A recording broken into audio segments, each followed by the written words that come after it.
Hi guitarlings, I'm Gray at Hub Guitar here with another plucking pattern for you to help build your plucking hand dexterity. Today's pattern is going to use strings 5, 1, 3, and 2 in that order. So it's not a straight roll, but it's sort of a mixed up pattern where you do the outer two notes and then the inner two notes. The four chords that we're using for this seem a little bit complex at first, but if you get the idea of how to transition from one to the next, it actually gets a lot simpler. And the main idea here is that I'm going to use my third finger on the 9th fret of the 3rd string and my middle finger on the 8th fret of the 2nd string. As long as I've got those two in place, everything else is just going to move around them. They're going to stay anchored there for most of the time, and it's going to sound great.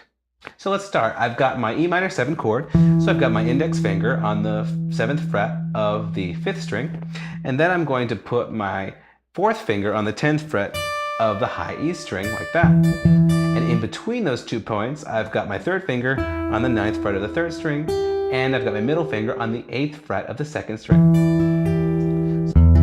So that's an E minor 7 chord. Now it evolves into an E minor 6 chord as I take my pinky from the 10th fret and just move that down to the 9th fret. So the E minor 7 and E minor 6 are totally the same, except that one finger, the pinky, moves down half step on the 1st string. And suddenly it's an E minor 6. So that's great. Same pattern, 5, 1, 3, 2. Now to go to A7, it's very, very easy. From there, I just lift up my index finger. Same 3 fingers on these top 3 strings. All I did was lift up a finger to get to this new chord. And then to get to my A9, all I'm going to do is lift up my pinky and put my index finger down on the 7th fret of the 1st string. So basically these 2 fingers stay in the same place the whole time. That's middle finger and ring finger, and that's going to make it so much easier. Note that you can play each chord multiple times, or you can put a little pause after each chord.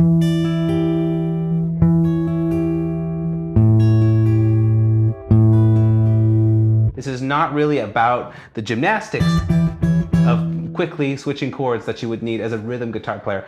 I want you to focus on your plucking hand as you do these exercises. So feel free to play around with the chords, play them each a few times before you move to the next chord, or insert little pauses between them. That's totally okay. All right, that's it for today's exercise. I do hope you enjoyed, and thanks so much for watching.